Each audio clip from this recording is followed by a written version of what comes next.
Welcome to the program, Global Weekly News, serial number 57. Comrades and friends, first we are going to see there are many plots against the governments in Africa, coups in Africa.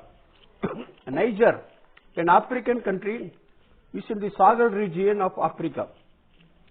Sahel region consists of Burkina Faso, Chad, Mali, Mauritania and Niger. 5 countries are in Sahel region. Niger got liberated from France in 1960. A coup took place in Niger for the 5th time. Mohamed Bazoum, the president of Niger, was put in jail by an army unit. Mohamed is a fighter against Muslim extremists. He is an ally of the Western countries. In the Sahel region, there were 2 coups in Mali and 2 coups in Burkina Faso in the recent period. Army chief supported the coup. Mohamed Bazoum's rule is corrupt, maladministration, and people suffered, according to those who plotted the coup. People are agitating against the former aggressor, the French state. Some were seen carrying the Russian flag. People generally supported the coup. Muslim extremist groups emerged after Libya was attacked by NATO. 90% people in Libya are Sunni Muslims. In 2013, Sahel region countries invited French troops to face the extremists. People and the army got dissatisfied with the actions of the French troops. French troops were evacuated from Mali and Burkina Faso. An amendment to Mali's constitution to remove the national language status to the French language was passed. The French troops migrated to Niger from Mali. In Niger, there is a US drone base, which is the largest in the world. Many people of the Sahel region migrate to Europe via Libya and the Mediterranean Sea. European countries do not like to allow the migrants of black Africans in their countries. To prevent this migration, European Union gave surveillance cameras, artificial intelligence technology worth 1.15 crore euros to Niger.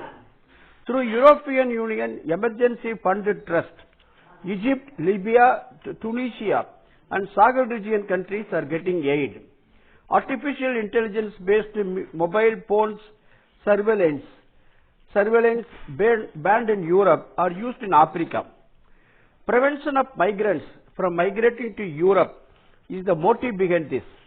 This artificial intelligence is snatching away the human rights and civil rights of the Africans. Second, we are going to Brazil, a South American country. Jair Bolsonaro, a rightist, took over power as president of Brazil on 1st January 2019. Michael Temer, another rightist, was the president of Brazil from 2016 to 2018 end. 38-year-old Marielle Franco, socialist human rights activist and a municipal woman member of Rio de Janeiro, and her car driver Anderson Gomes were shot dead on 14th March 2018. This was a great shock to the people of Brazil. Marielle Franco fought for the rights of African Brazilians, especially women's rights. Marielle Franco's murder indicated the growing of the violent culture of rightist forces and anti-black forces. Marielle Franco fought against police atrocities also. People of Brazil protested in the streets against the murders. During the period of Jair Bolsonaro's presidency, investigations about the murderers were slowed down or shut down. Lula da Silva assumed power as the new president of Brazil on 1st January 2023. One of his electoral promises was proper inquiry about the murder of Marielle Franco.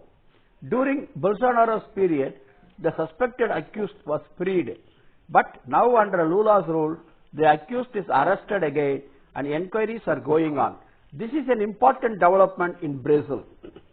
Third, we go to Russia-African Summit. Second Russia-African Summit was held at St. Petersburg in Russia on July 27-28 this year. Before the summit, Russian President Putin, he met Ethiopia, Egypt leaders and Dilma Rousseff, chairman of BRICS New Development Bank, as well as the former president of Brazil. In Russia-African Summit, 49 delegations, including 17 heads of states attended. Chairman of the African Union also attended. After the Ukraine war began, at the intervention of United Nations and President Erdogan of Turkey, a Black Sea grain export agreement was signed by Russian and Ukrainian officials to export grain from Russia and Ukraine through the harbors in the Black Sea. Russia suspended the operation of the agreement in early part of July. Reason cited is that only 3% of grains went to Africa, poor countries, out of exports from Ukraine. Majority of grain export was to Europe and Asia, rich middle-income countries. The summit discussed about food sovereignty of African countries. Russia promised free supply of 25,000 to 50,000 tons of food grains, each to the countries Burkina Faso, Zimbabwe, Mali, Somalia, Eritrea and Central African Republic in the next 3 to 4 months. Russia has written off $2,300 crore debts of loans of African countries. Due to pressure of the Western countries, some African countries could not come to the summit. The summit declared joint cooperation in the fields of defense, trade and environment issues. Fourth, we go to America, the class war in America. First, we see UPS wage revision. Well, UPS is United Parcel Service. It is a big US company having 340,000 truck drivers. Their union decided to go on strike on 1st August on wage revision and regularization of services. On 25th July, a tentative agreement was reached.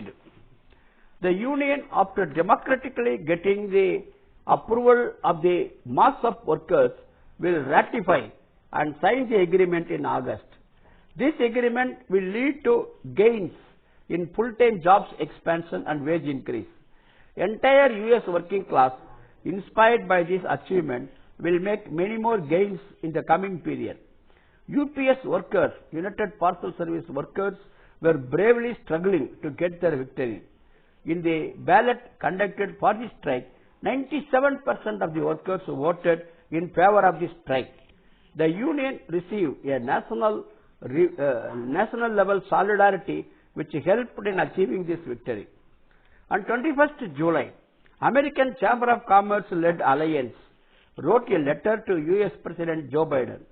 US government shall intervene on the issue of UPS workers to prevent the strike. This is the essence of the letter.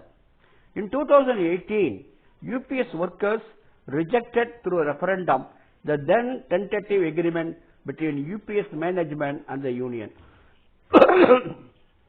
Because wages differed for the same kind of work, but the then union president used an obscure rule to force the agreement through anyway. He is the president, he said, I can force the agreement like that. Following the 2018 agreement debacle, the current president, Sean O'Brien, brought a new fighting energy to union leadership. The draft charter of demands was finalized after getting the views and suggestions of the mass of the workers.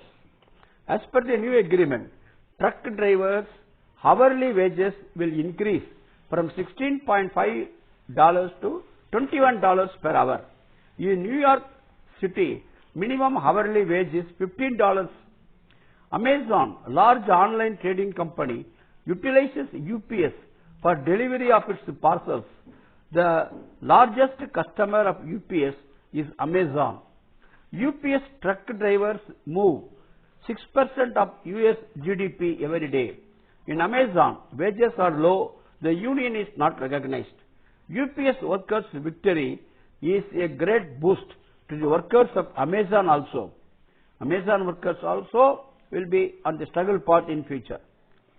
Comrades, next we go to see the auto workers problems in United States. Wage agreement of 1,44,000 workers, members of United Auto Workers, will come to an end on 14th September.